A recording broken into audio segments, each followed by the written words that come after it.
遇到这5种苹果，最好扭头就走，相反自己从不吃，快叮嘱家里人。大家好，欢迎来到美食菜味。我们在购买苹果时，首先看到苹果的颜色。有的人挑选苹果时，却只看苹果的颜色，苹果颜色越红，他就越喜欢买。就像发白发黄的苹果，他连看都不带看的。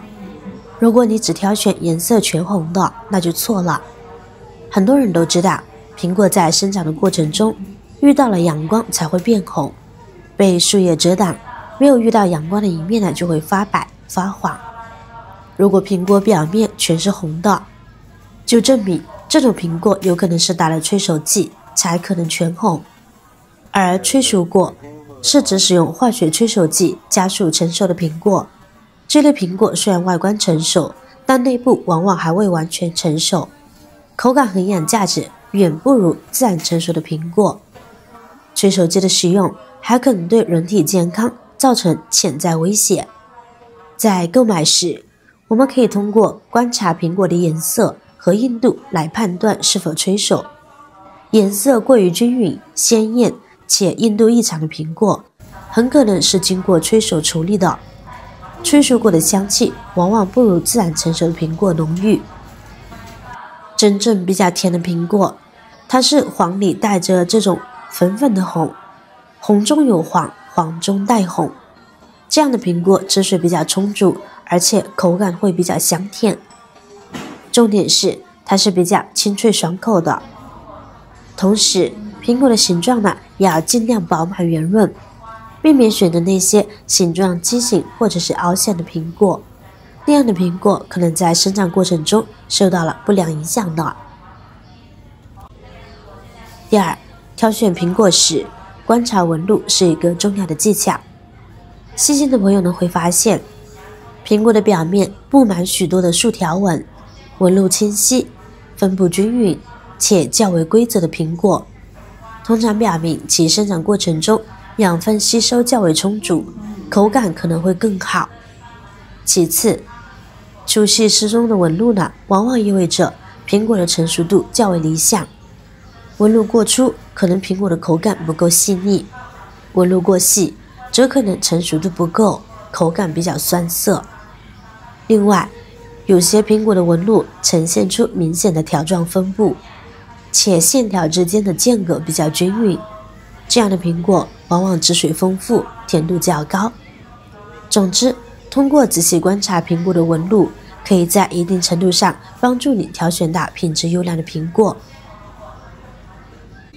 第三，可能很多朋友都不知道，其实苹果呢也是分公母的。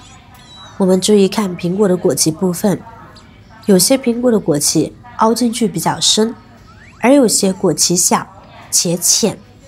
其实果脐又大又深的就被称为母苹果，这种苹果水分充足，吃起来也是鲜甜好吃的。而那种果脐浅的公苹果，相比较来说口感呢就要差一些了。因此在购买苹果的时候，大家要记得挑选母苹果。第四，我们都知道，买苹果当然要买那种汁水充足的，咬一口满是汁水的才好吃。要是买的那种没有水分的，吃起来干巴巴的苹果，往往让人为难，丢也不是，吃又不想吃。其实判断苹果里面的水分如何，我们就可以通过掂重量来辨别。一般来说，重量适中、手感紧实的苹果往往水分充足，口感脆甜。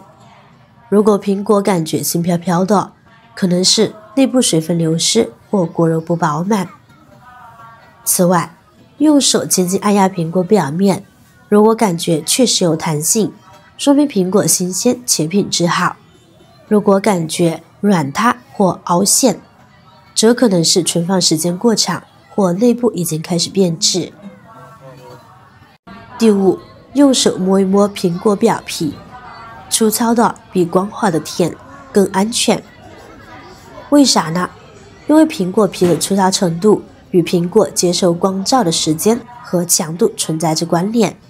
当苹果受到更多的光照照射时，光合作用更为充分，从而能合成更多的糖分，并积累在果实中。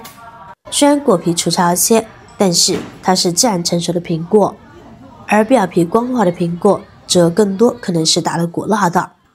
顾名思义，就是在苹果表面涂抹了一层蜡质，这层蜡可能是食用蜡，但也有可能是工业蜡。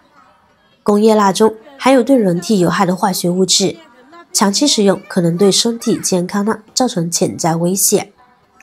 即使是食用蜡，虽然理论上对人体无害，但也可能掩盖了苹果本身的瑕疵，如虫眼、斑点等。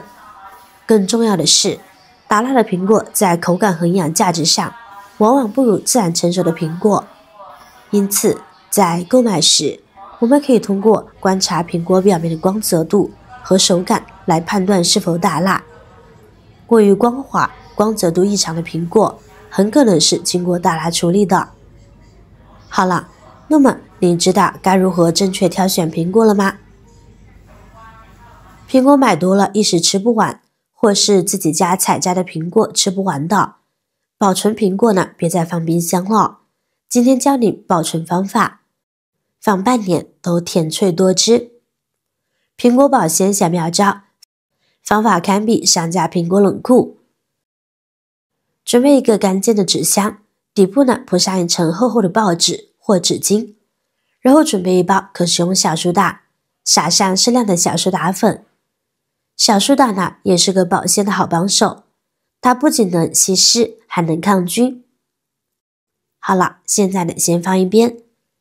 接下来我们准备一圈纸巾，然后把这样储存的苹果用纸巾一一包裹起来，或者你也可以用保鲜膜，各有各的好处。用保鲜膜可以有效的隔绝空气，防止苹果进行呼吸作用，而纸巾有效吸附潮气。用纸巾把苹果一个个包裹之后再放进去，这样就可以避免苹果之间磕磕碰碰出现破损。